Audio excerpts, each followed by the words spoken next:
Hello everyone, this is the second lecture of week 11, and in this lecture we'll study some very interesting object, which name is Dirac delta function. As usual, we consider the second order differential equation, which is non-homogeneous. It means that the expression on the right is non-zero, and this force, this function here, is the external force of the system. And we consider already different types of external forces. These were some continuous functions, some periodic functions, and also last time we considered the forces where we have step and window function included. And today we'll consider some special type of these forces. So imagine that the force acts as follows. So if we look at the graph of the force depending on the time t, then just imagine that nothing happens for a long time, and then something hits the body very hard and then goes away. So again, nothing happens for a long period of time. For example, this can be a strike of a hammer. It produced some relatively large force over a relatively short period of time. And when a hammer strikes an object, it transfers some momentum to the object. So we have a change in momentum, and this change takes place over this period of time. Let's say it starts at t0 and goes away at t1. And this change in momentum can be written as mv at t1 minus mv at t0. So mass times velocity at the moment t1 and minus mass times velocity at the moment t0. So this expression is the change in momentum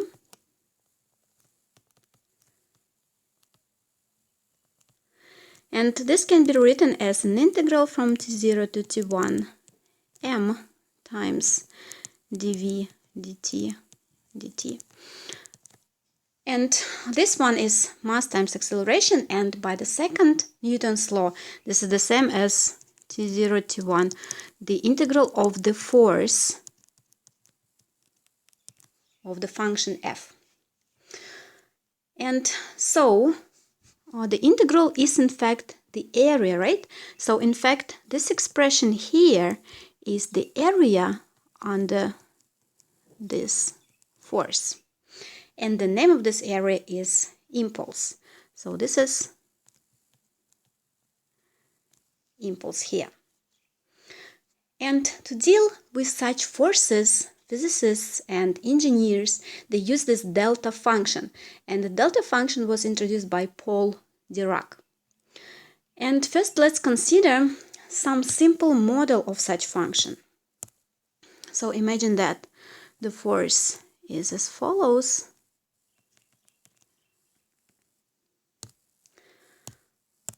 Nothing happens, let's say until 0, and at the time 0, some large force applied to the object, let's say of value n, where n is quite large, and it stops acting on the object after some time, some short time, so let's say after 1 over n, which is quite small if n is large, right? So this is a simple model of such force. And this force, let's say we denote it by Fn of t, can be written as just n when t between 0 and 1 over n and 0 otherwise. And informally, just informally, the delta Dirac function is defined as limit of such functions when n approaches to infinity. So we define Dirac delta function denoted by delta as limit of Fn when n approach to infinity. So in fact, this function delta, Dirac delta function, delta of t, just informally, we cannot of course imagine such a function. So if as n approach to infinity, we have infinity, and as n approach to infinity in this fraction 1 over n, we get 0. So t becomes to be 0 and 0 otherwise, or 0 when t is non-zero. So you can just think of this as a function which is 0 here, and at 0 this is infinite, and then 0.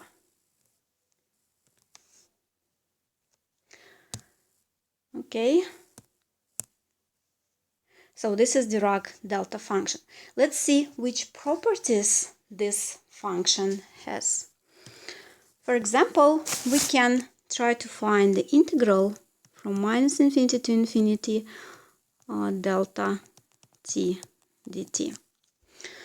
And how we find this integral, we will of course try to do this again. This is everything is informal, so limit n approach to infinity of f n of t, right? So this is integral from minus infinity to infinity, limit of the function n when t between 0 and 1 over n and 0 otherwise. So this is, if we can change limit and integral, this is in fact the limit and approach to infinity. And the integral from minus infinity to infinity becomes the integral from 0 to 1 over n, because only on this interval the function is non-zero, of n dt. And this is just limit and approach to infinity. The integral is nt from 0 to 1 over n. And now if we substitute 1 over n, we get just 1. When we substitute 0, we get 0. So the answer is 1. So this is really amazing property, that the integral of this Dirac delta function, that is the impulse of this force, is just 1. Also, one more important property of this is that the integral of Dirac delta function with the product with some another function, let's say continuous. Let's try to find it. So similarly to the previous formula, we can write it as a limit and approach to infinity. And here we have the interval 1 over n and f of t dt. And now we can use mean value theorem. Okay, let me write here, just reminder, the mean value theorem for an integration.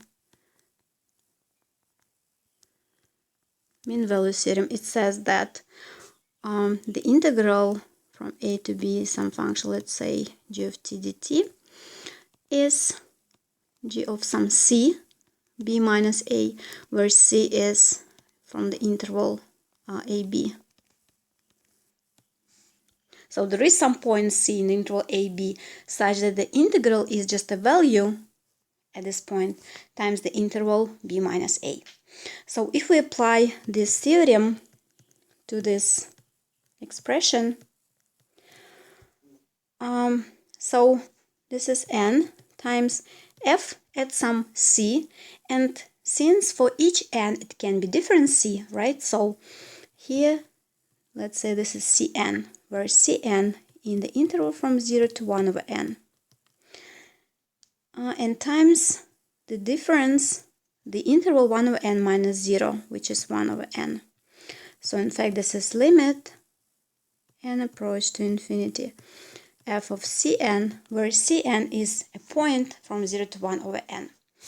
Now if we take n larger and larger, the interval becomes smaller and smaller. And at the end, Cn can be only just 1.0. So the limit is f of 0. So we proved the following property: f of t delta t dt. This is just f of 0. Also quite amazing formula. So for now we know these two facts for this Dirac delta function. Okay, let's also do something else. So just let me rewrite this property that we just proved here. F of t delta, because we will use it now, is just f of 0. And this formula will help us to find the Laplace transform of this function. So what is Laplace transform? What is Laplace transform of delta function by definition? This is the integral from minus infinity to infinity e to the minus st times the function, right? Delta of t dt. And this is in fact the function. This is our function f now, f of t. The function at a point 0. So this is e minus s times 0. So this is exactly 1. So the Laplace transform of the function delta at s is 1. This is another amazing property of delta function. So what else can we also find here? The property that the integral from minus infinity to infinity, and if we now have some function, or maybe let's start with some just displacement t minus a dt. So here we have the displacement by a along the axis t. So we can just introduce a new variable, let's say u, which is t minus a, then du will be just dt, and in fact the variable u also has the boundaries from minus infinity to infinity. So if we substitute everything, we get delta u du, which is, as we know from the first property, just 1. So in fact, if you move this delta along the t-axis, so for example, you have this strike not in 0 but somewhere else at a point A, so 0 here, and at a point A we have large force and 0 after this A. So this is the function delta t minus a. Then the integral, of course, will be also 1. And let's also consider what do we have if we have f t delta t minus a dt. So this is in fact similarly to the previous substitution, so the same substitution here. This is the integral from infinity to infinity, and t is replaced with u plus a, f of u plus a delta u du. And from the property above, from this very first property here, this is the same as f of 0 plus a, so this is f of a. So another important property is that the integral from minus infinity to infinity f t delta t minus a dt is f of a. So this may help us to find Laplace transforms of product function times delta. So let's see what it is. For example, if we have Laplace transform of some f of t times delta, let's say t minus a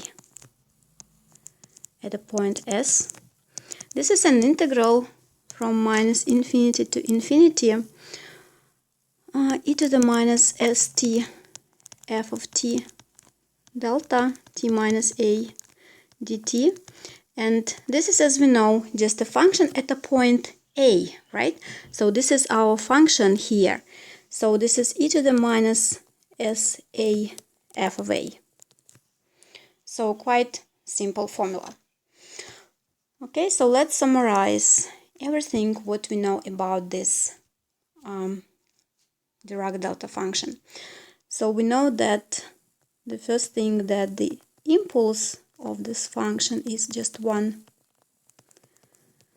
We also know that if we multiply this function by delta, some function by delta, and take integral, this is just f of 0.